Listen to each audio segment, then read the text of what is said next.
Assalamualaikum warahmatullahi wabarakatuh. Alhamdulillah, rabbil alamin, wassalatu wassalamu asyrafil anbiya mursalin sayyidina Muhammad wa ala alihi washabihi ajma'in, amma ba'du. Ilahi anta maksudi wa ridhaka marlubiyatini mahabbataka wa ma'rifataka. Rabbi shrah li sadri wa yassir li amri wahlul 'uqdatam min lisani yafqahu qawli. Syafaati dari Rasulullah sallallahu alaihi wasallam karomah Syekh Muhyiddin Abdul Qadir Syekh Abdullah Mubarak Nur Muhammad Syekh Kiamat Syabiullah Batajul Arifin radhiyallahu al-Fatihah. Bismillahirrahmanirrahim.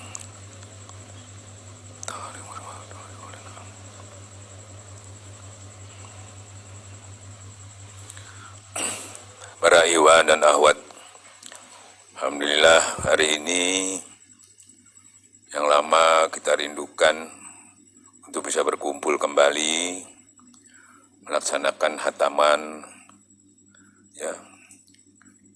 manaqib Syekh Kiamat Syabiullah Batajul Arifin radhiyallahu an, manaqib Syekh Abdul Qadir Jalani qaddasallahu sirruhu. Alhamdulillah, mudah-mudahan dengan manaqib ini Allah mengangkat musibah telah menimpa kita pada umumnya umat seluruh dunia. Mudah-mudahan dengan kita bermanaqib ini dan acara-acara yang lain, hataman, riado-riado yang kita lakukan, kita bisa oleh Allah diangkat musibah menjadi diganti dengan rahmat.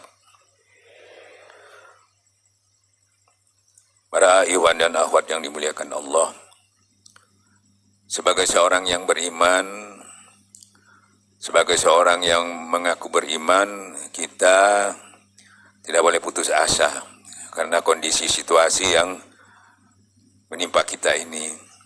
Karena kita mempunyai Allah, kita meyakini Allah yang semuanya bisa menyelesaikan masalah ini. Maka dari itu sudah sering saya sampaikan, segala masalah kita kembalikan kepada Allah.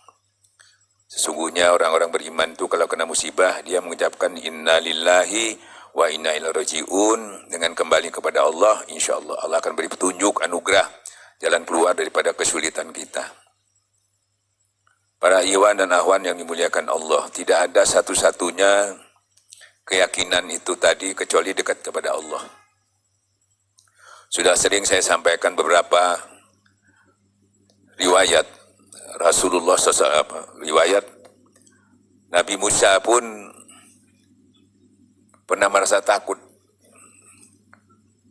dalam menjalankan tugasnya, yaitu menghadap Fir'aun untuk menyampaikan kebenaran.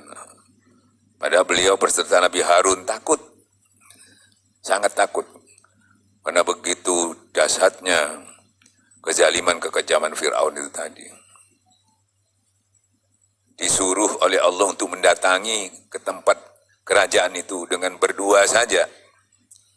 Sebagai manusia biasa, walaupun orang berlihat takut. Solusinya nggak ada. Allah menyampaikan, jangan takut wahai Musa, aku bersama kamu. Nah, ini kebersamaan kepada Allah.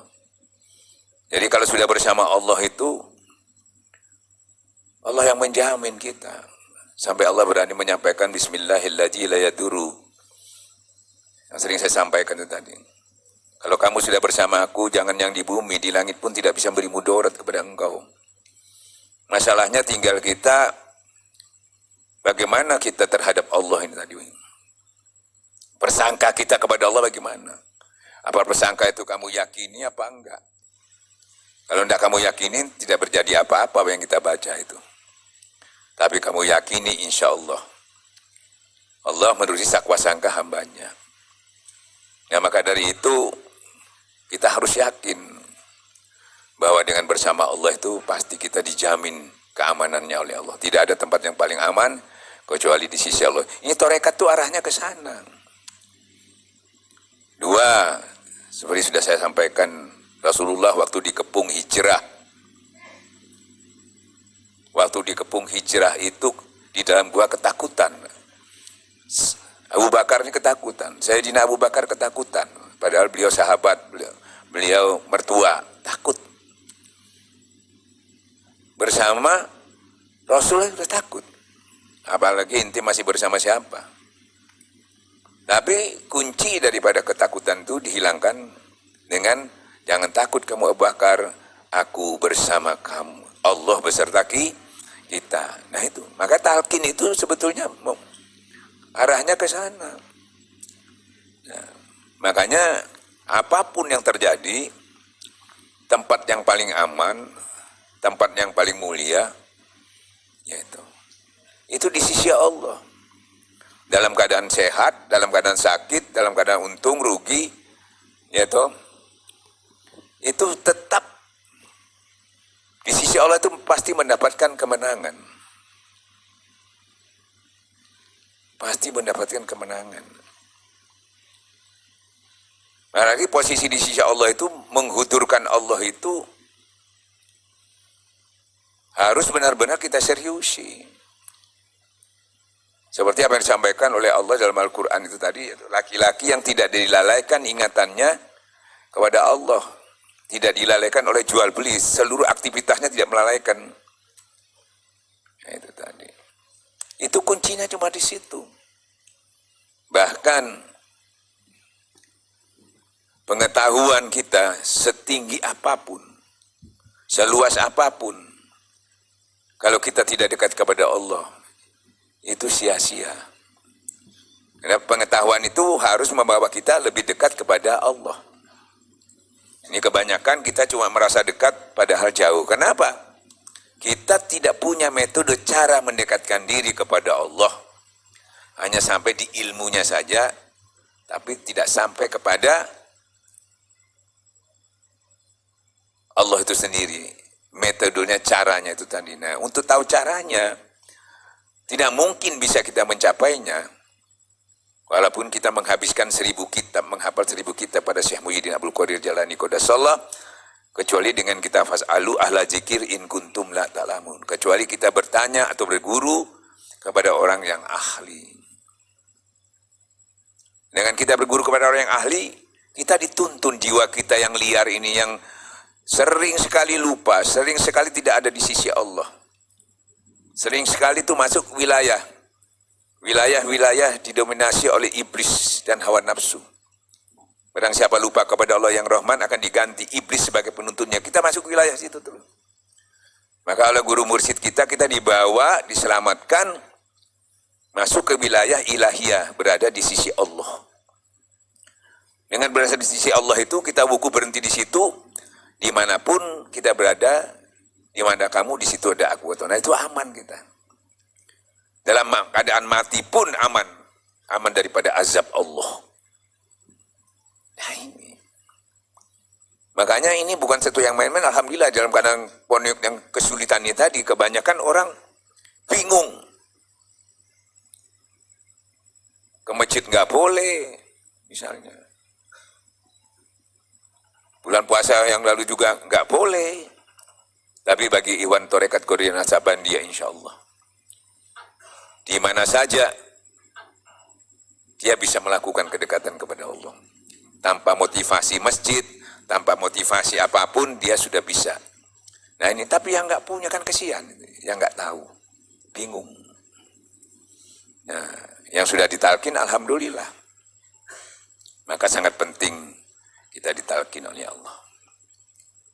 Jadi para ikhwan dan akhwat yang dimuliakan Allah, kita sudah mendapatkan zikir ini. Nanti dengan zikir-zikir ini, dia akan menguatkan iman kita. Dengan dekat kepada Allah, iman kita akan menjadi kuat. Dengan dekat kepada Allah, kita aman dari gangguan iblis dan gangguan hawa nafsu.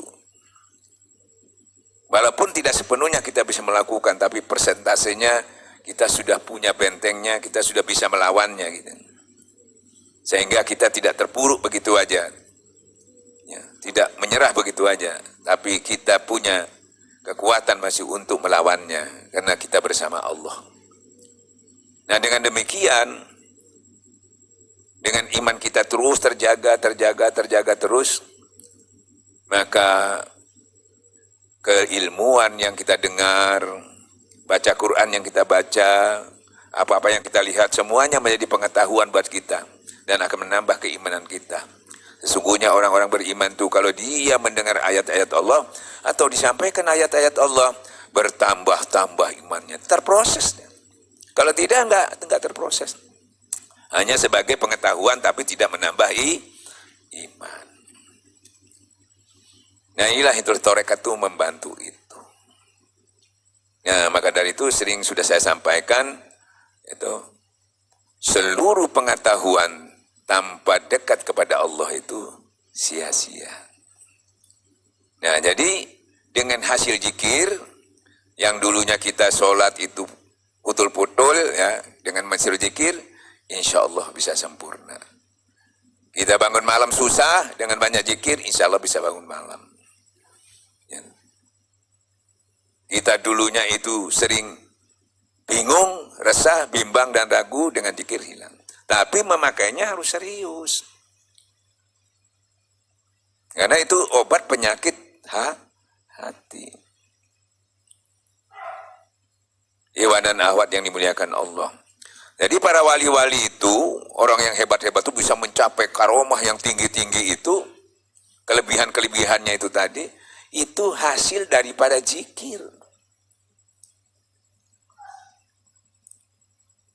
Kalau tidak, hanya sekedar kita wirid-wirid yang gak jelas, tanpa zikir ismuzat,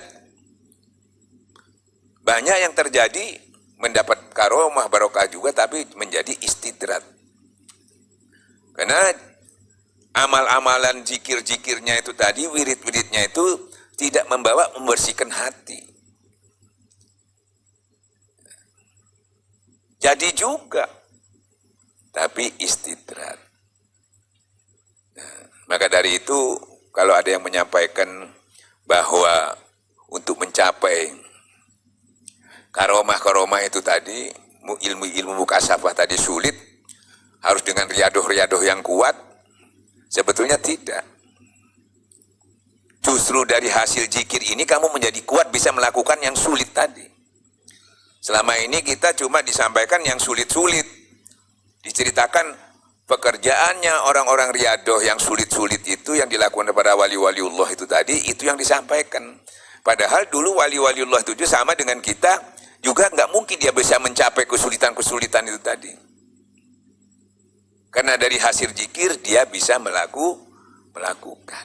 Jadi semua orang bisa, seberat apapun. Tapi intinya, makom-makom itu kalau saya simpulkan, dengan kita ditalkin, diposisikan di sisi Allah itu tadi, itu sudah sampai kita sebetulnya. Mau kemana lagi kalau sudah di sisi Allah? Tinggal sampean itu tetap nggak di situ, berubah nggak? Kalau kamu tetap di jalanku, tidak berubah di situ, istiqomah, aku akan menurunkan hujan yang baru, rahmat Allah diturunkan kepada kita.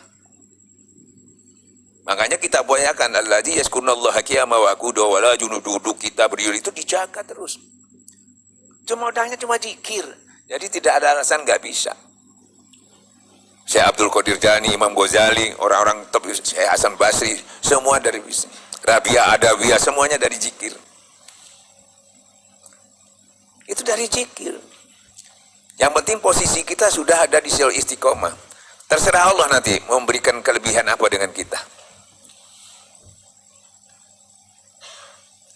Tapi posisi itu harus ada di situ, di sisi Allah. Secara otomatis, alhamdulillah kalau kita ditalkin langsung diposisikan di sana. Ya tinggal kita jaga. Jangan sampai kita turun lagi, jangan sampai lari lagi, jangan sampai lupa lagi. Nah, dengan itu kita sudah masuk kepada orang-orang pilihan Allah. Karena di sisi Allah itu pilihan. Di sisi Allah ada nabi, syuhada, solihin, orang syahid. Semuanya di situ. Orang-orang yang dimuliakan Allah. Tinggal kita bisa nggak mencapai yang dicapai orang-orang yang dimuliakan Allah? Bisa kalau sudah bersama Allah.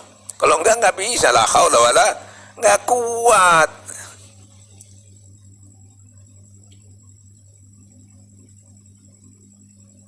Jadi segala kesulitan apapun, innalillahi, kembalikan. Allah yang menyelesaikan. Nah, kita kebanyakan tidak fokus kepada Allahnya, fokus kepada masalahnya ya, stres. Sekarang kita fokus kepada coronanya ya, stres. Ya, kita perang sama corona, stres. Wong senjata gak duwe, obatnya turung duwe, perang. Kita ini perang melawan hawa nafsu kita, perang melawan kezaliman kita, yaitu datang kepada Allah, mohon ampun kepada Allah. Karena yang kita ini bermasalah bukan dengan corona, dengan Allah. Nah, enak kalau kita tahu gitu, langsung kita datang ke Allah. Nah, seperti kita tadi riado, minta ampun, bangun malam, istighosah. Ini minta kepada Allah. Bersegeralah kamu datang kepada ampunan Allah. Hatta dosamu sebesar langit dan bumi. Kalau enggak, lama-lama jadi azab. Nah,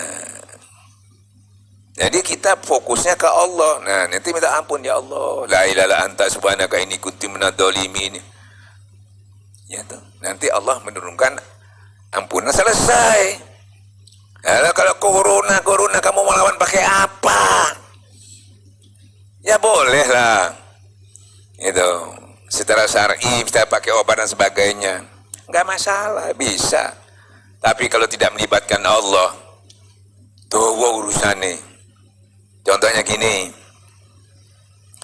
Waktu itu Nabi Musa itu sakit gigi. Nabi Musa sakit gigi, ya. Tahu-tahu dia mau kepada Allah, ya Allah, sakit gigi saya, minta tolong saya diberi obat. Dikasih obat tuh, makan rumput ini, sana ambil. Makan rumputnya, waras Pak. Masya Allah, sembuh. Mintanya sama Allah ya, sembuh.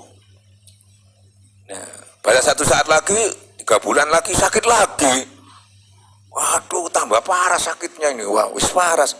Dia inget, obatnya gampang, wis suket ya, sing ditutuk nawa. Makan suketnya, ndak waras tambah sakit, aduh.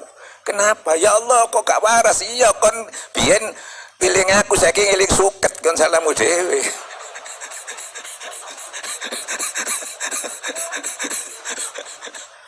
Nah, ini salah itu. Makanya tiap-tiap itu untuk menyempurnakan sesuatu itu, ya toh, nggak bisa kalau nggak Allah nggak dilibatkan. Minimal syariat itu mengucapkan Bismillahirrahmanirrahim. Nggak bisa. Kan gitu ya. Wong suket obat itu cuma ngobati gak ngewarasno, tetap aku sih ngewarasno. Ya toh? Obat itu tidak menyembuhkan, cuma mengobati. Tapi yang menyembuhkan nah, makanya kalau Allah diibadati, insya Allah semuanya selesai. Tinggal ukuran keyakinannya. Itu di situ. Makanya tarekat itu arahnya itu segala. Seperti saya sudah jelaskan. Mau sabar. Selama ini kita sulit untuk sabar. Enggak ada yang sulit. Kalau tahu caranya. Nah, enggak dekat sama Allah, mau sabar dari mana? Oh, dikerumuti setan tapi sabar, apa bisa? Sabar itu membutuhkan ketentraman dulu, ketenangan dulu, terus intervensi yang buruk-buruk masuk itu tadi harus sudah dihalau. Baru bisa sabar. Sampai sabar, asli sabar, katakanlah dia punya karakter. Terus dipanas-panasi terus. Mulanya sampean tukaran, sampean sabar Jarno, wis aku gak bales. Dikileni terus, kon wong lanang ae kok mosok ngene, kon medawani aku sing ngetepi. Terus dikileni, suwe-suwe muntap. Kan gitu ya. Jadi sabar tuh kalau nggak disertai dekat kepada Allah sampai kapanpun nggak bisa, nggak kuat. Makanya semua didasari dengan zikir. Gitu. Ikhlas juga begitu. Nggak bisa sampai yang bisa ikhlas. Kalau nggak disertai bersama Allah, kita butuh pelindungan kepada Allah. Nggak ikhlas itu kenapa? Kenapa kok nggak bisa ikhlas? Kan gitu ya. Nah makanya dalilnya setan itu yang membuat kita nggak ikhlas. Karena setan berjanji kepada Allah, ya Allah, karena engkau telah mengusir aku, maka berilah aku panjang umur, berilah kesempatan kepadaku untuk mengganggu anak cucu Adam. Supaya hamba-hambamu itu tidak banyak bersyukur. Nah berarti kan tidak ikhlas. Tidak banyak bersyukur berarti tidak itu. Nah kalau tidak bersyukur, langsung azab Allah akan turun. Digoda supaya tidak bersyukur. Kuncinya apa? Supaya kita bisa bersyukur kepada Allah. Ya toh? Tadi tidak ikhlas karena supaya tidak ikhlas kita itu diganggu supaya tidak bersyukur, dan tidak bersyukur berarti tidak ikhlas. Allah menjawab, kamu silahkan mengganggu siapapun, sak nabi-nabi gudon iso, tapi yang muhlisin, yang ikhlas nggak bisa. Ikhlas itu nggak cukup dengan kita perasaan ini, perasaan nggak cukup, nggak bisa. Aku ikhlas kok perasaanku, nggak bisa, itu belum ikhlas. Apa kon kok iso ngei wong kenulung wongku, ya wongnya apik pola aku ikhlas, nggak ikhlas itu. Oh wongnya tahu nulung aku, nggak ikhlas, nggak ikhlas. Ya, nggak ikhlas. Ikhlas itu, ya toh, kalau tadi kan ikhlas karena. Masih wong kafir lagi sing ikhlas, ngono toh. Kita bukan karena ikhlas itu karena itu perintah Allah. Kita berikan kepada seseorang karena Allah. Karena Allah itu namanya baru ikhlas. Jangan diukur dengan hati. Tempat sing mangkel sampean ndak kira ikhlas. Tempat wong sing mangkel no sampean gak kira ikhlas nulung. Jangan pakai perasaan, pakai dalil. Ini perintah Allah, wajib saya tolong. Wis bah ikhlas bangga, pokoknya ini perintah. Karena saya melakukan karena takut kepada tutu karena biar api mulai cici mana. Karena dia tahu nulung aku, cici mana. Jadi karena Allah. Nah, karena Allah itu gak gampang. Kalau sampai tidak punya zikir ismuzat. Kalau kita sudah punya zikir ismuzat, wis tidak usah ngomong aku ikhlas, tidak usah, pokoknya ini jalan, berarti sampean sudah karena Allah. Duduknya, berdirinya, berbaringnya, seluruh aktivitas, semuanya sudah kita buat karena Allah. Walaupun kadang-kadang nafsu itu masih mengajak, menggiring, babah. Itu memang dia memang punya tugas gitu, untuk menguji kita. Jadi terus saja. Gak ngomong ini aku ikhlas, gak perlu. Basa-basi gak perlu. Tapi ikhlasnya itu kita memberi, karena itu perintah Allah. Tapi karena Allah. Karena Allahnya itu dibanti oleh ismuzat itu tadi. Kalau nggak ada ismuzatnya susah, karena langsung iblis mendominasi. Jadi ukurannya bukan perasaan ya. Nah, kalau perasaan itu pasti nah, mesti gitu. Bahaya kalau nuruti perasaan. Kalau nuruti perasaan, ngasih anaknya salah, tukaran misalnya anaknya salah, ya apa anakku ya tak belo. Nah ini kayak perasaan. Padahal sampean tahu dalilnya, tapi karena nggak perasaan, itu nafsu namanya, mengikuti hawa nafsu. Tidak boleh mengikuti dalil. Nah dalil itu melawan nafsu kita itu tadi. Baru yang kamu lakukan itu mendapatkan berkah. Nah itu kuncinya, kalau tidak ada zikir ismuzat, sulit kamu melakukan. Walaupun kamu tahu bahwa kamu salah. Walaupun kamu tahu orang itu benar, tapi sampai tetap membela yang salah. Nah makanya jangan heran, loh, padahal kiai, padahal iki, lo kok ngono. Nah, ya, bingung sampean. Padahal masuk, gak mungkin loh, wong ku kiai, gak mungkin ku wong ilmu, gak mungkin, ya gak mungkin. Karena makanya zikir ini harus menjadi standar kehidupan kita. Para ikhwan dan akhwat yang muliakan Allah, kita lihat lagi. Ini supaya sampai mantepin sama zikir ismu zatnya ini ya. Di YouTube banyak sekali para ulama, para kiai debat, beda pendapat, bahkan sampai gegeran, bahkan sampai ngancam. Itu sudah enggak heran lagi di dunia YouTube ya, dunia maya tadi. Sangat terbuka. Sing bingung iku sopo.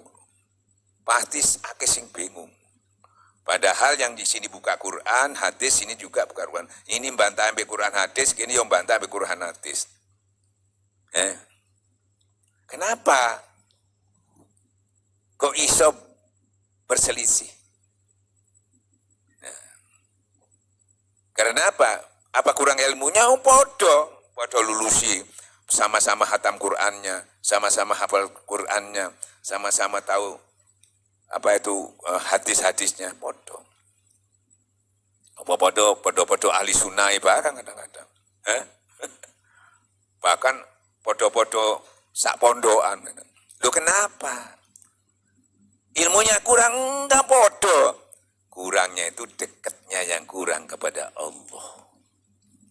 Dekatnya yang kurang, jadi berbeda itu gara-gara masalah kurang dekatnya, kurang zikirnya. Masalahnya begitu. Karena dalilnya hanya orang yang sempurna ulil albabnya yang bisa memahami pelajaran Allah. Siapa orang itu yang sempurna ulil albabnya? Alladzi yazkurullaha qiyaman wa qu'udan wa ala junubihim, duduknya, berdirinya, berbaringnya terus bersama Allah. Dia mendapat bimbingan langsung dari Allah. Ilmunya dapat dari Al-Quran hadis, pemahamannya dari Allah Subhanahu wa ta'ala. Gitu. Makanya ada ulama ulama jahat karena nggak paham. Ilmunya fasyih, ilmunya soheh, orangnya nggak soheh. Nah ini. Maka tinggalkan orang-orang yang lalai, kata gitu ya. Jangan kamu ikuti orang yang hatinya lalai. Lah pelajarannya ambil Quran hadis, tapi jangan diikuti orang hatinya lalai. Kalau kamu jadikan panutan, ojo. Nanti kamu dijual, kamu mau dibawa kemana kamu? Dijual. Pelajarannya kena Quran hadis, waktu baru kita ambil. Itu bukan firmannya kiai, firmannya Allah. Dengarkan baik-baik. Ya, supaya kamu dapat rahmat. Tapi kalau mau kamu jadi panutan, ya, jangan kamu ikuti orang-orang yang lalai dalam mengingat Allah, apalagi yang mengikuti hawa nafsunya. Nah, ini. Sebut Allah, tinggalkan orang-orang yang bermain-main itu tadi. Nah ini. Jadi kita paham. Jadi jangan bingung-bingung sampean kalau, lu kok iso gegeran? Ya itu tadi kuncinya, kurang dekat kepada Allah. Ibarat sampean misalnya ngelihat orang itu, temannya dari jauh. Sopo iku ya?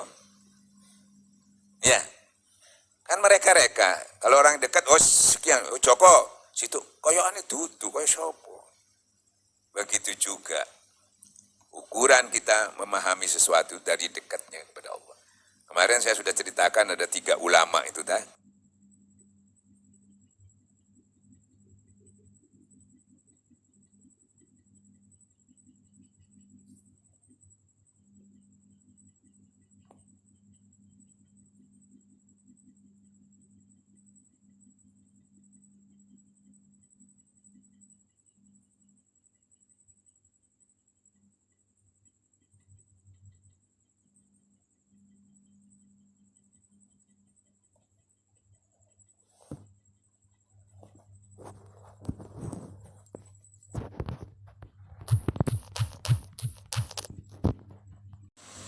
Ya, kan mereka-reka. Kalau orang dekat, oh sekian, oh Joko, situ koyokane dudu, koyo sopo.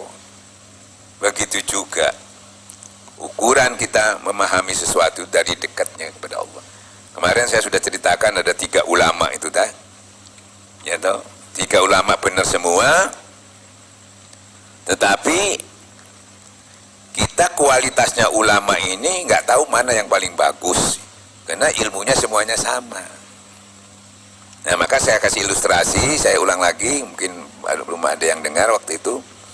Misalnya ada ulama mengatakan, si Fulan itu orangnya baik, suka menolong orang, ikhlas, Masya Allah. Salah satu kiai menyampaikan begitu kepada seseorang. Seseorang ini, waduh, Masya Allah. Tahu-tahu ada lagi kiai yang nggak pernah bohong juga, bener. Kamu mau kemana? Saya mau ke tempat orang itu, katanya orangnya itu begini-begini. Anda, saya kenal juga, biasa-biasa aja, nggak sampai ngetop kayak gitu. Orangnya ini nggak bohong. Ya, kamu pasti sudah bingung ya. Padahal ini nggak bohong loh ya. Yang tadi nggak bohong, ini nggak bohong. Tapi ngomongnya kok lain. Sampean pasti bingung. Iki sing bener sing ngendi. Ketiga ono manis yang lebih ekstrim. Tonggo malah. Kamu mau ketemu itu tonggo saya. Iya katanya gini-gini. Oh enggak, aku ketemu biasa. Tambah bingung sampean. Ini tonggonya ini. Nah kan bingung ya. Begitu juga berapa ulama yang menyampaikan kepada kita, kita menjadi bingung. Sing ini ngomong ini, sing ini ngomong ini, sing ini ngomong ini. Bingung ya. Padahal ini tidak bojok semua, bener semua. Lu gak bojok kok bingung no. Terus mana yang paling akurat? Kita harus tahu mana yang paling benar di antara tiga ini. Ya. Nah, tak kasih contoh lagi. Rasulullah waktu duduk-duduk datang seseorang kepada Rasulullah. Dia tabaruk. Rasulullah menyampaikan, kebetulan sahabat tuh ngumpul. Ini ahli surga. Sahabat heran, gak tahu melok perang, gak tahu kumpul-kumpul, ahli surga. Sopong, amalannya opo. Bingung kan ya? Ini sing perang berdarah-darah suruh yang ahli surga. Besok datang lagi, ngomong gitu lagi. Iki ahli surga. Sahabat penasaran. Bagaimana caranya untuk meyakinkan bahwa betul-betul dia ahli surga? Ya, amalannya apa? Ya akhirnya sahabat tuh mendatangi, dituruni omai. Barang diintip ngono, lu tangi ini bengi ya kadang-kadang ya. Oh, bohong ini. Tangi ini bengi kadang-kadang. Padahal aku tangi bengi terus loh, kok kono dialai aku durung. Ya.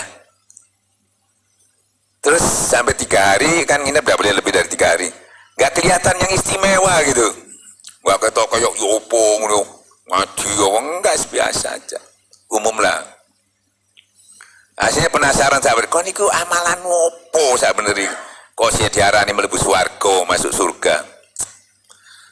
Dia sendiri nggak paham, nggak tahu itu opo yang ngerti gitu. Nggak coba kamu teliti apa dalam 1 hari bacaanmu apa yang kok luar biasa. Tahu-tahu dia ingat, oh ya saya ini setiap hari kan habluminanas itu bertemu dengan mitra kerja, ketemu dengan teman sebagainya.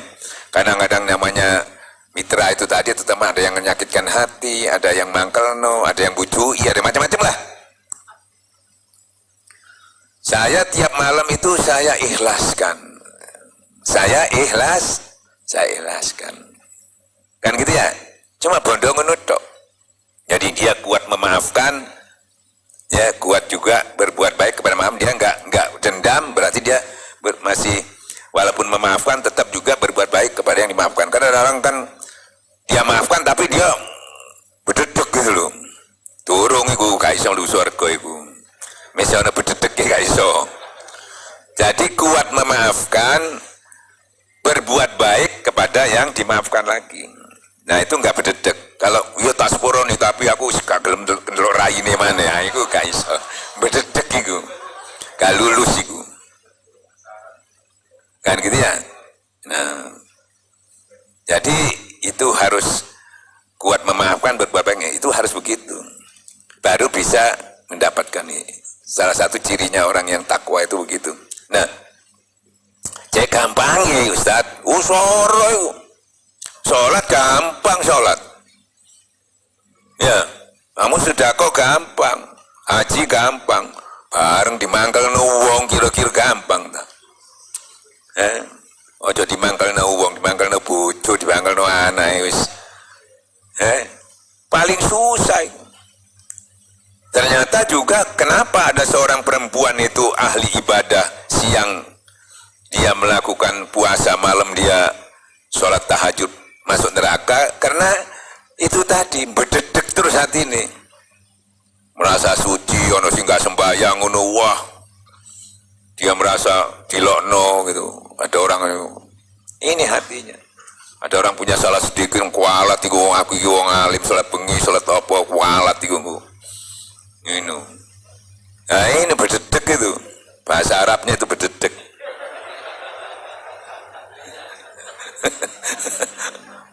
Itu mlebu neraka yo bayangno. Ya. Ya ini. Jadi ini penting nih hati ini. Nah, itu paling sulit itu.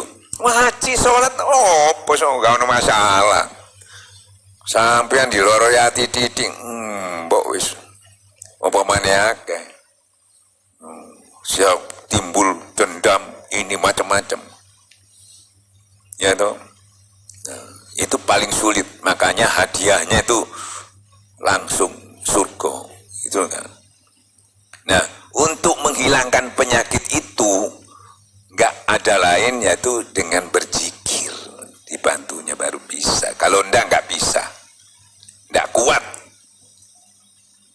ya toh, nggak mungkin kuat tanpa dibantu dengan zikir. Nah, saya ambil kesimpulan. Kita balik lagi ke masalahnya. Jadi taunya persis sahabat itu, baru dia yakin, baru dia ternyata yang diamalkan itu dia tahu sendiri. Kalau enggak kan dari Rasulullah enggak tahu apa yang dikerjakan. Begitu juga tadi 3 ulama tadi benar, akhirnya dia tiduri rumahnya orang itu tadi. Dia tidur di sana, dia lihat sendiri, ternyata yang benar itu yang nomor 1 ulama tadi. Yang nomor 1 tuh benernya kenapa dia tahu persis? Karena dia sering nginep juga di situ. Yang nomor 2 bener juga omongannya, nggak salah. Tapi dia nggak pernah nginep di situ, hanya sekali-kali ngongkong-ngongkong di mana gitu, ngobrol-ngobrol. Yang satu lagi tonggoi tapi nggak tahu kongkong-kongkong, cuma lihat assalamualaikum, waalaikumsalam, ngono-ngono doang. Jadi yang disampaikan itu nggak salah, sesuai dengan kemampuannya. Maka dari itu kemampuan orang itu tadi, yaitu yang berselisih itu dari kurang dekatnya kepada Allah. Ya, nah kan berselisih itu 3 tadi. Ya, apa dia bohong?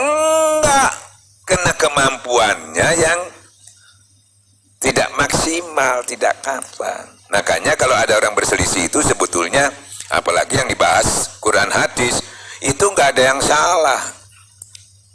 Cuma timbul masalah karena kurang dekatnya kepada Allah. Cuma itu kuncinya. Jadi sampai kekeran, iki tutu ilmu nih sing salah, iki kurang cidek nang Allah.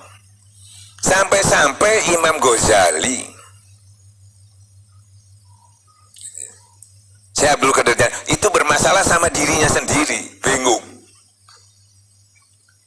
Ya toh, kitab sudah habis Pak.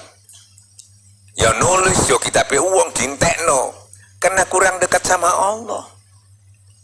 Tidak bisa paham secara hakiki. Bersalah dengan dirinya.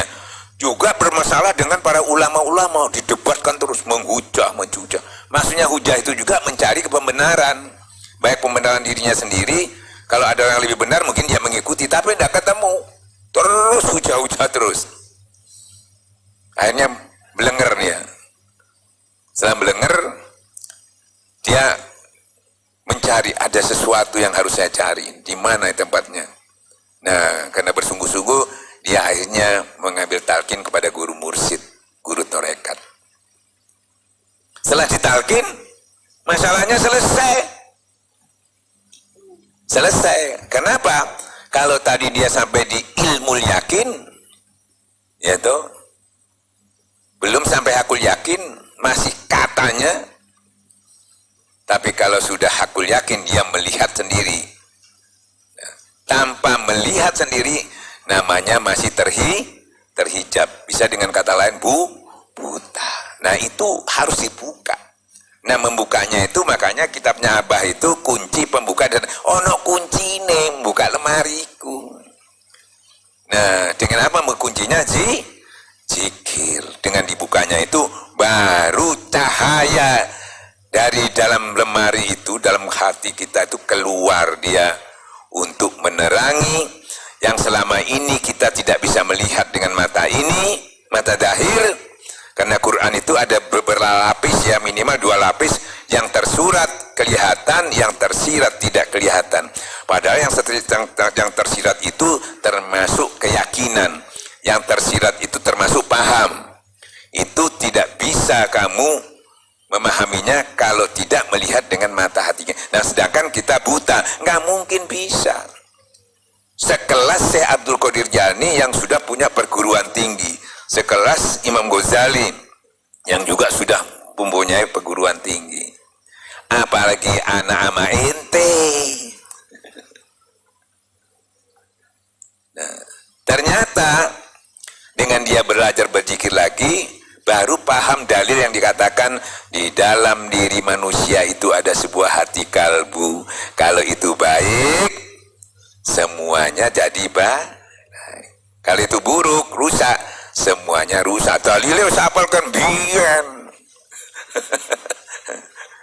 Nah, ternyata setelah diurai, ternyata dekatnya kepada Allah itu kurang.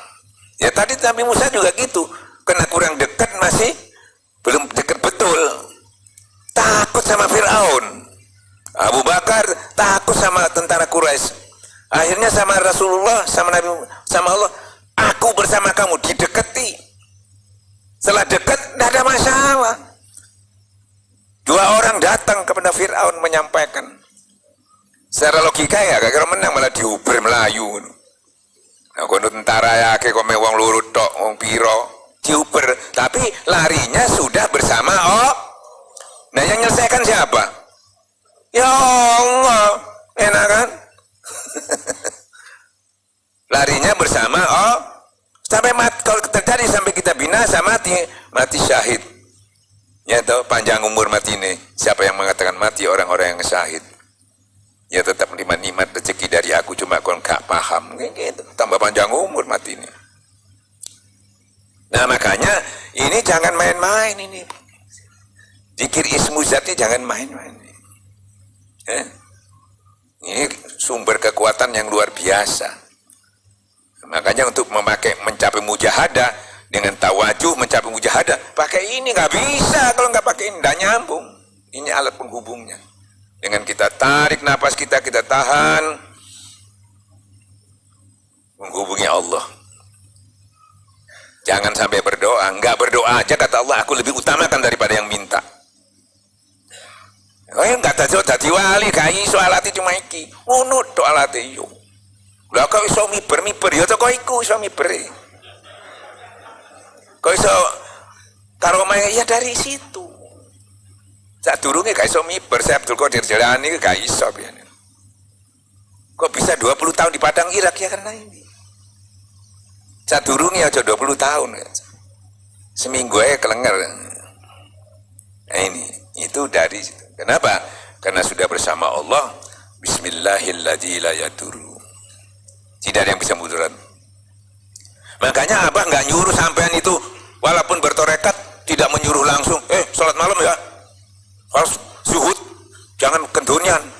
Enggak disuruh gitu. Gitu. Malah suruh makan yang enak-enak ya, gitu. Makan yang enak, pakai yang enak-enak, tidur yang enak. Tapi jangan lupa ingat kepada Allah. Ya. Nah, nggak pernah nyuruh yang serem-serem apa itu.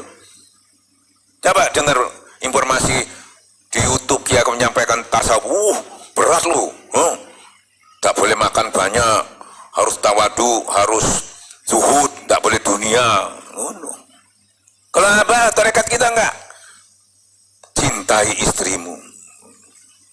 Kalau di tarekat-tarekat pada umumnya yang masih pakai zaman dulu nggak salah, barang siapa mencintai istrinya, anaknya, hartanya, diancam namanya.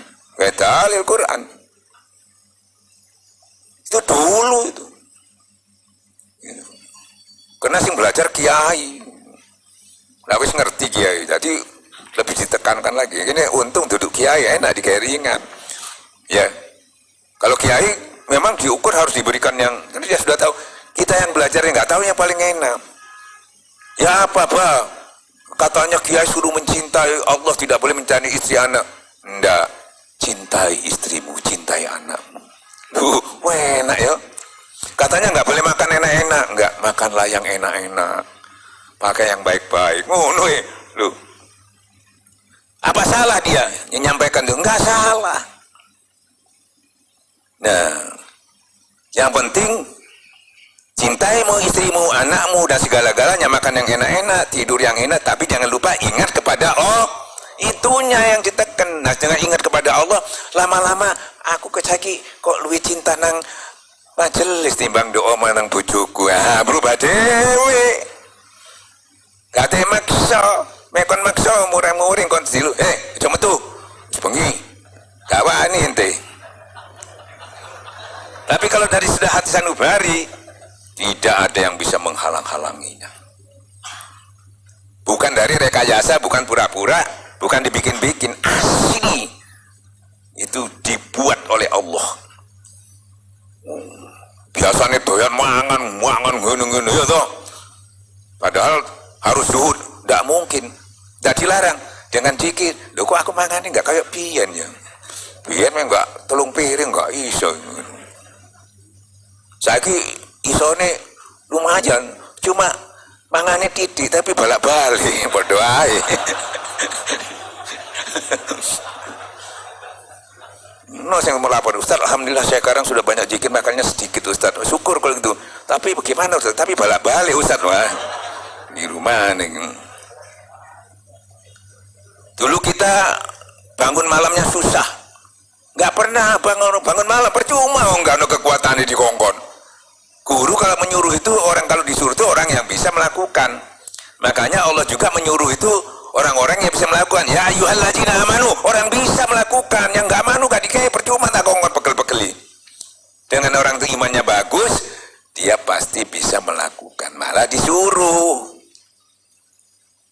Ya, jadi itu tekniknya Pondok Pesantren Suralaya itu, Abah itu ringan sekali. Tidak menyuruh kamu zuhud, tidak menyuruh kamu itu meninggalkan dunia, tidak ada. Biasa-biasa aja, jangan berubah, kata Abah. Jangan berubah kebiasaan. Kon doyan mangan muangan gak apa-apa wis. Doyan turu-turu wis. Bebas. Tapi yang penting zikirnya nanti berubah sendiri tuh. Lambat laun tidak terasa lu. Padahal aku biar gak iso kok malah iso. Enak kan? Tuh. Tasawuf yang muhakikin itu dia seperti pohon ya, kita dikasih bibit sama Abah, bibitnya ada, nanti keluar sendiri itu dahannya, daunnya, bunganya, otomatis nanti bisa sendiri. Nggak bisa, wong sampean nggak pernah sholatnya aja putal-putul, sholat bengi ya nggak mungkin. Ya toh, wong sik pelit kok ngersodako, mana bisa? Abah ndak menyuruh, kon ojo pelit-pelit, yo sing sakit sedekah ndak. Yang disuruh selalu sing pelit sing zikir ya. Ngono tok, enak kan? Sampean pasti gak tersinggung, misalnya sampean ku pelit lho, apa ku ngilono aku ngono.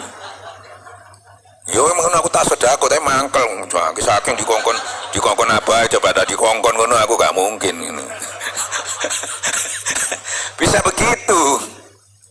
Ngikuti tapi mangkel. Kalau ini tidak dilarang sama silahkan, tapi jangan lupa yaitu zikir.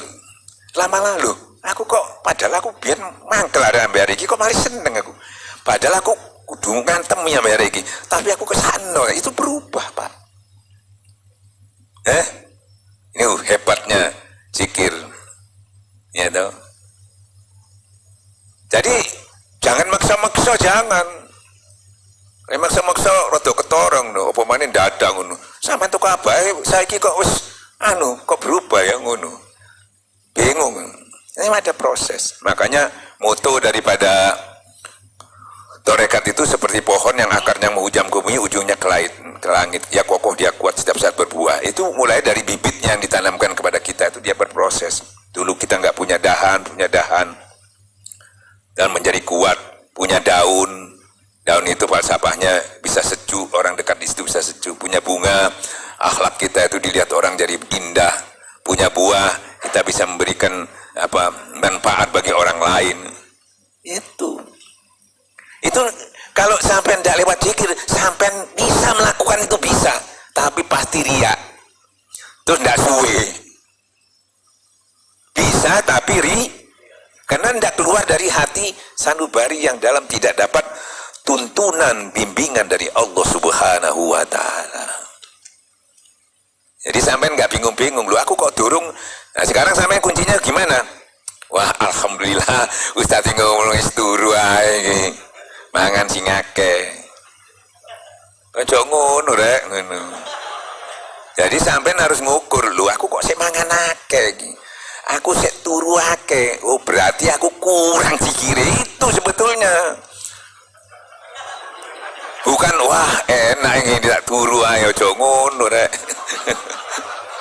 Jadi kalau belum berubah berarti itu zikirnya kurang. Ya. Nah ada nasihat apa percuma, nggak ada gunanya. Kurang zikirnya, kurang bersih hatinya.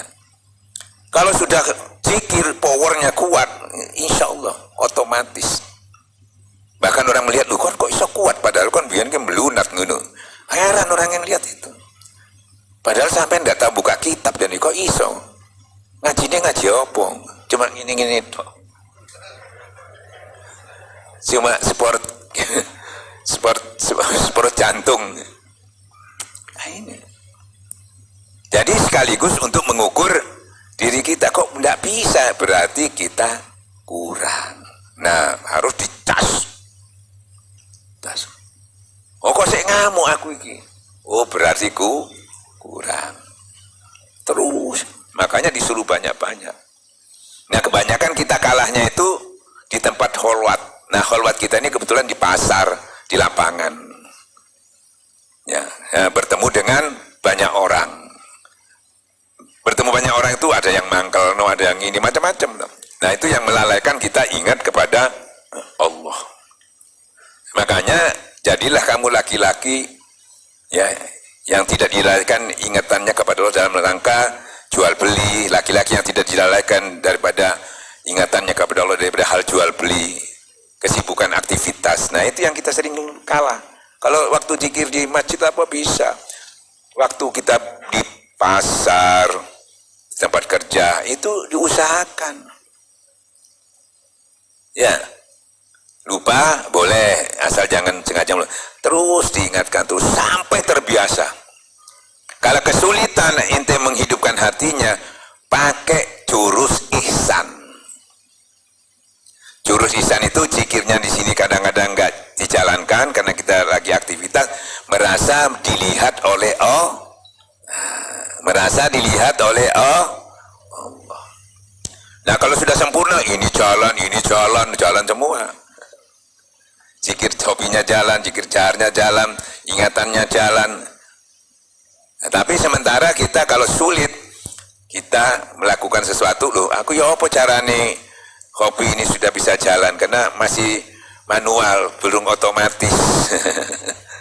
Ya kalau sudah otomatis, tidak masalah. Nah ini butuh dilatih, supaya timbul refleksinya itu timbul. Nah itu butuh keseriusan. Barang siapa bersungguh-sungguh, nanti Allah tuntun itu. Kalau sudah Allah yang menuntun, itu namanya muraqabah. Kalau sudah menuntun, sudah tidak ada yang bisa menghalangi lagi. Nah itu kita harus, nah dengan mencapai itu, Anda nanti mudah untuk menyerap pengetahuan itu setinggi apapun. Yang sekarang ini banyak di YouTube diceritakan tinggi-tinggi pengetahuan itu, tapi sampean cuma didongengi tok. Sampean tidak ke sana, menjadi ilusi. Nah, karena kendaraannya nggak punya, Padahal kendaraannya itu zikrullah. Ya, biar sampai nggak didongengi, engkau paham dewi, ngerti dewi.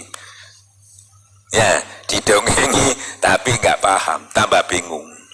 Bahkan celakanya banyak orang belajar kitab, padahal dalilnya sudah tahu. Para ulama-ulama sering sampaikan, berguru ilmu tasawuf, ilmu torekat tanpa guru sama dengan berguru dengan setan. No, cepet malah kalau belajar sama gitu, langsung karomah, kadang terbuka kasapnya.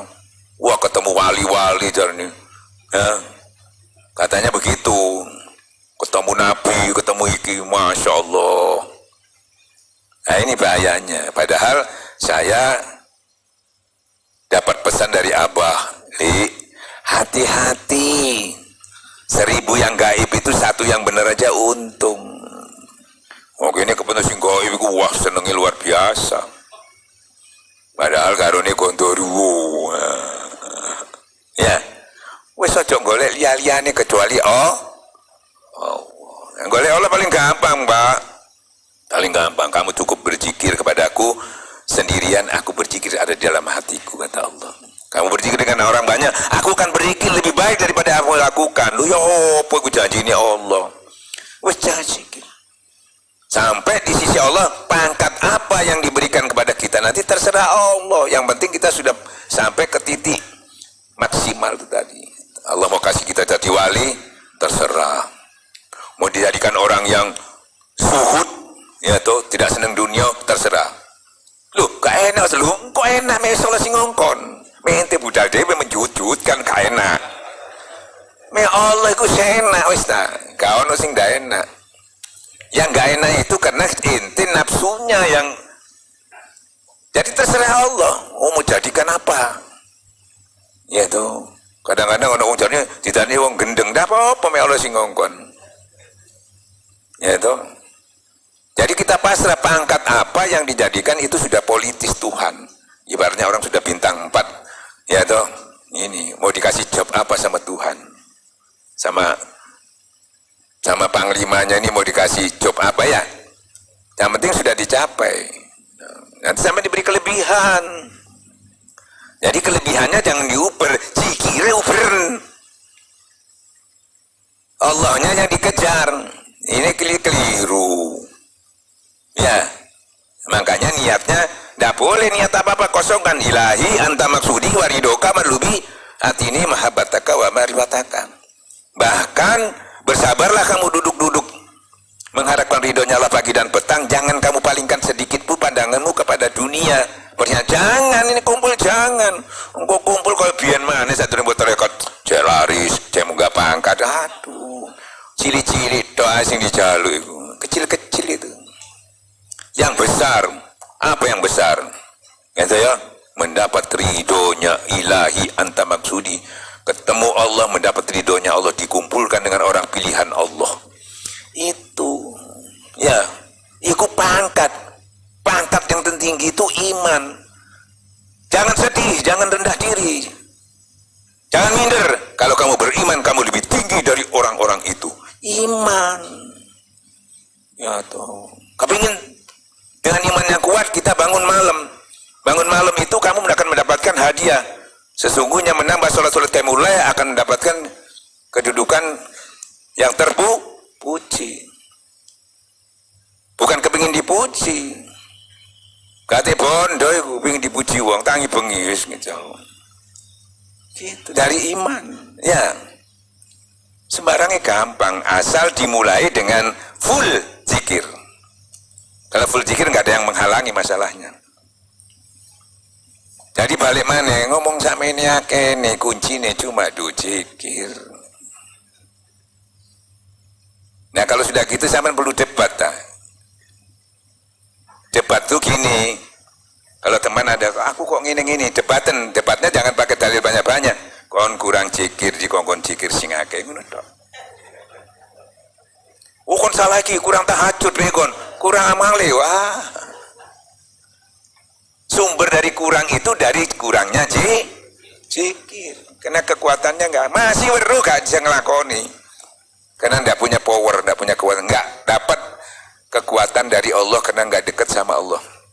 Oh iya, memang nggak bisa, la haula wala quwata illa billah ya. Nah, jadi mulai sekarang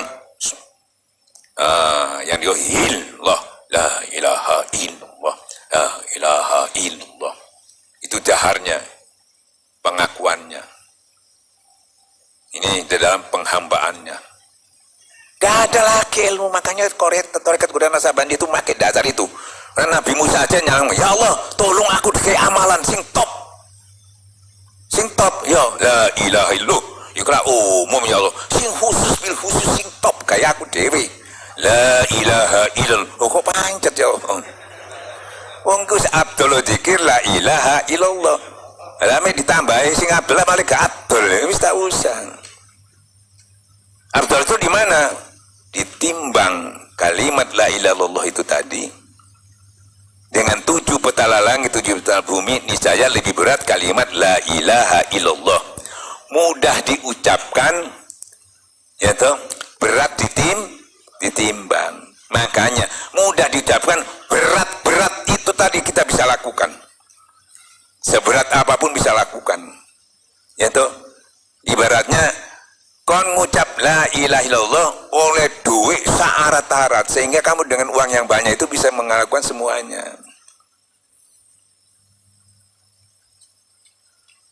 Diucap ringan diucapkan, berat ditimbangan. Namanya la ilaha illallah. Satu aja contohnya. Barang siapa membaca kalimat la ilallah dengan benar, benar itu ada yang nuntun. Aku haramkan api neraka jahanam. Lu masya Allah. Pisan tol. Barang siapa membaca kalimat Allah dengan benar, 4.000 dosa besar dihapus. Lu ya apa sih?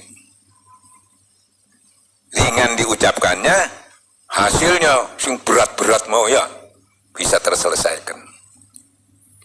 Mati muasoro tarwane la ilaha, bayang bisa memasukkan kamu bisa mati dalam keadaan husnul. Cuma itu sampai apa nggak apa maneh, apa bahas opo mana memang gini wong embongan, apa bahas opo. La ilaha illallah, la ilaha illallah, la ilaha illallah. Dalamnya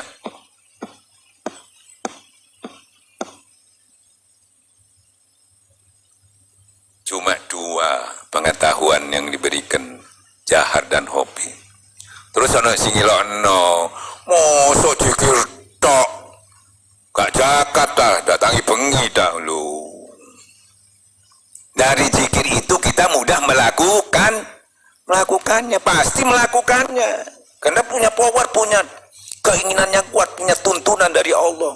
Ojo didelok waktu zikir itu. Kecuali torekannya torekat yang tidak muhakikin, campur baur dengan setengah sihir, setengah kelene ego sejemane. Kalau yang asli ilahi anta maksudi waridoka, insya Allah. Dulu teman-teman banyak yang nggak bisa melakukan sholat malam. Sekarang yang bisa melakukan sholat malam itu sampai 111 rakaat bisa dilakukan. Biar aja 11 rakaat sing wajib males. Jadi kalau sampean masih malam itu kurang zikirnya, wis ngono tok. Balik mana? Wis aja digoleh nyalakno wong ojo gara-gara iku gak ono. Gara-gara bojoku iki lho aku ngaji gak oleh. Enggak, kon ndak kuat berarti. Mek kuat bojomu ndak iso ngelarang. Ya toh. Gara-gara iki lho aku sampai males tangi bengi. Ya toh, gara-gara aku di siapno mangan tiap bengi gak dipangan ya apa wareg lenger. Ya toh. Zikire kurang zikire akeh insyaallah. Karena sebagian wis diisi zikir, sisane kari titik iki kosong kabeh. Ya toh. Kosong iku apa? Jadi mangane akeh apa? Karena dibarengi setan. Bareng mangane mbok terus. Ya toh. Akhirnya sisane saya kena uang kayak mangan, kayak melok mangan, cinta dhewe. Nah, jadi mulai sekarang memang kalau di torekat itu disuruhnya agak berat nih. Jangan banyak makan, jangan banyak tidur, ya toh. Jangan banyak istirahat. Engko sing enak-enak itu cuma istirahatnya di kuburan aja. Di sini aja istirahat, tapi nggak kuat aku mas, saya nggak biasa. Nah, enaknya kita di waktu ditalkin nggak disuruh begitu mas. Ya seperti kata tadi kan enak, makan yang enak-enak apa-apa, tapi zikir terus. Sesuai kok gak tapi doyan ya. Ini kalau ndak bisa, karena didominasi sama nafsu. Jadi nafsunya ditenangkan dulu, yang lain bisa tenang. Wis kuncinya ngono. Jadi nggak ada lagi pelajaran cuma ini tuh. Terus. Bah di kanan di gendeng namanya nggak apa-apa. Paham ya? Jadi ini jangan dianggap enteng ini. Wah saya jauh dari ustadz, nggak apa-apa, asal nggak jauh dari zikir. Semuanya boleh pergi, semuanya boleh hilang, asal zikirnya jangan hilang. Atau semua boleh hilang, asal Allahnya jangan hilang.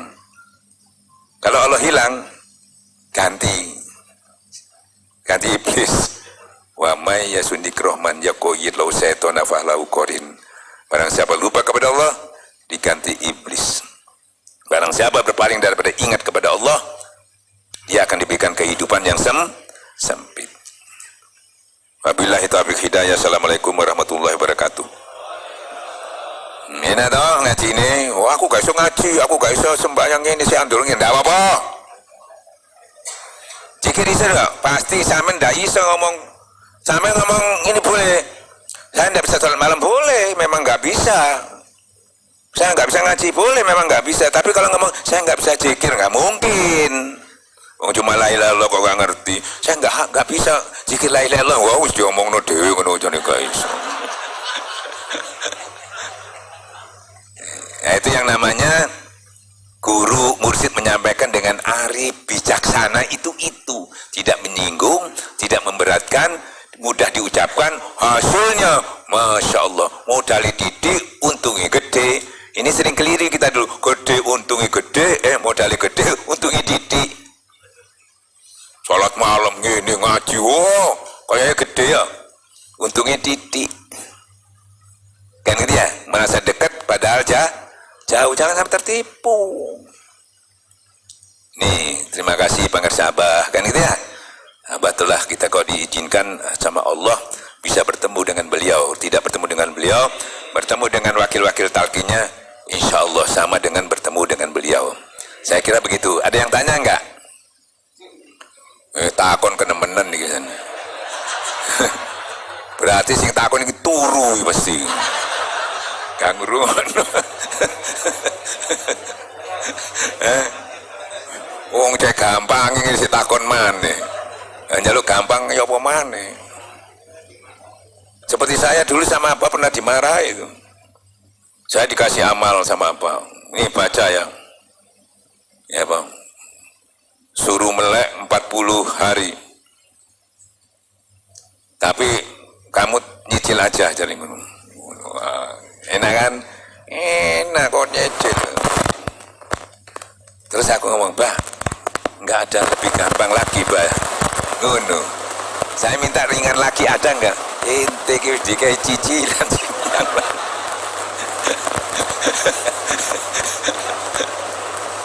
Nggak ada yang paling ringan lagi, Bang. Ternyata ada, Pak. Lu enak itu. Ya toh, saya kerjakan, nggak lulus. Wis nyicil itu merasa berat ya. Tapi guru itu masya Allah tanggung jawab. Aduh bah, kok masih berat. Ya wis, coba lakoni. Wis, tak hadiahno nang ente. Enak ada. Ya itu. Dasarnya apa? Sesuai kemampuan. Kalau tidak mampu, guru wajib membantu. Supaya dibantu bagaimana? Robi toh. Ada yang paling ringan. Nah, enak kan? Wis ya, gak takon ya. Wis mari ngene mulai kabeh. Gak salaman, wis mari. Ya, kamu pulang dulu. Ini Pak Arifin mau pulang ini dari Morotewe, jauh-jauh ini pesawat kemarin baru datang. Sano, mudah-mudahan kedatangannya tidak dikecewakan, Allah tidak pernah mengecewakan, jauh-jauh. Begitu juga iwan-iwan yang lain ya, insya Allah. Barakallah. Insya Allah. Ya.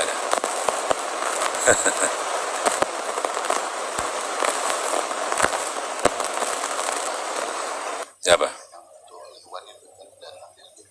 Oh ya.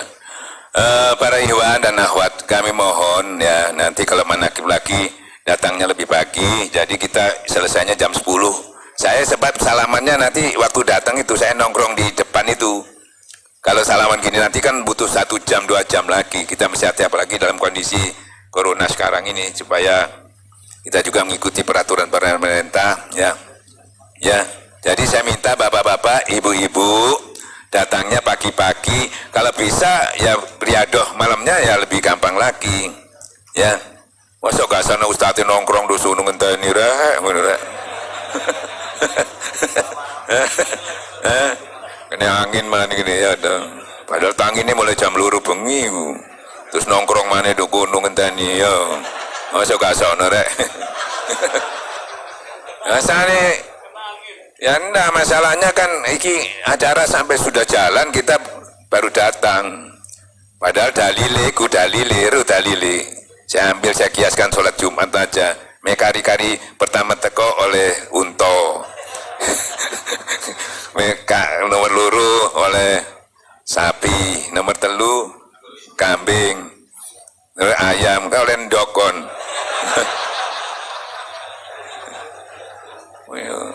Coba diadano temen pertama oleh unta, ono temen ngono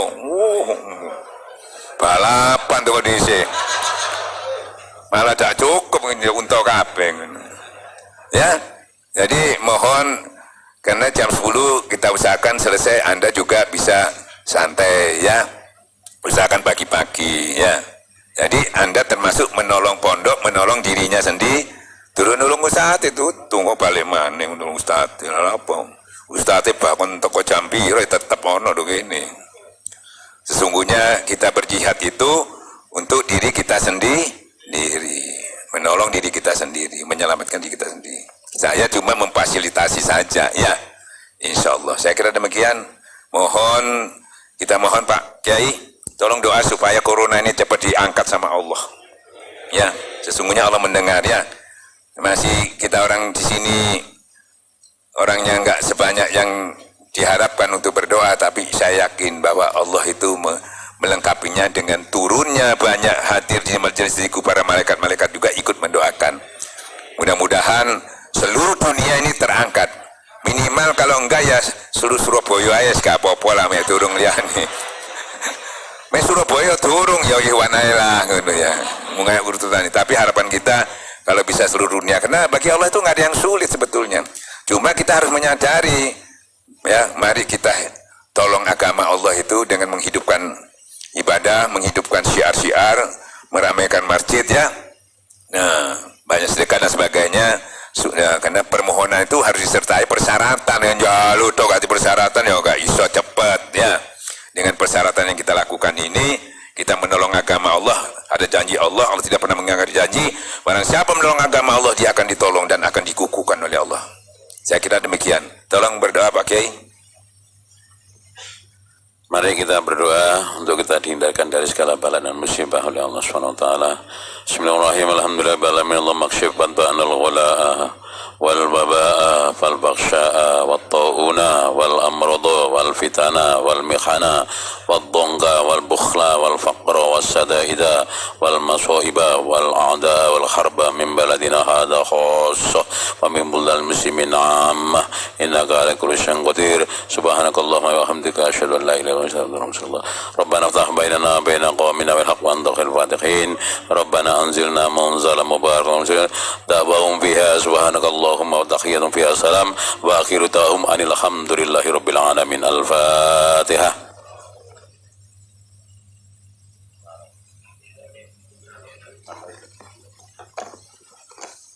Ya, dengan ini mudah-mudahan anak-anak kita yang kesulitan sekarang ngaji, kesulitan sholat, kesulitan orang-orang berkumpul untuk berzikir, ya toh, ya, kesulitan kita untuk memuliakan, mengagung-agungkan Allah itu kita terbatas. Dengan alasan itu kita mohon kepada Allah sehingga tidak memberi kesempatan kepada orang-orang kafir itu untuk lebih punya peluang untuk menghalangi kita untuk bisa dekat kepada Allah. Yang itu kita minta sama Allah. Insya Allah, saya yakin, ya toh, dengan apa yang kita lakukan ini pasti dijabah kepada Allah, karena ini niat dan tujuannya betul-betul untuk kepentingan, ya toh, ibadah sesuai dengan apa yang diinginkan Allah. Tidak aku jadikan masjid untuk ibadah. Nah, ibadah kita ini jangan sampai terhalang oleh apapun, ya toh, sampai maut pun menjemput kita tidak boleh menghalang-halanginya, karena itu perintah Allah. Saya kira demikian. Ya, wis mulai kabeh. Wis enak toh? Aku enak santai dok ini lunggu-lunggu. Aja melu lunggu-lunggu kabeh. Allahumma salli ala nabiyil hashimi Muhammadi wa ala alihi wa sallim tasliman.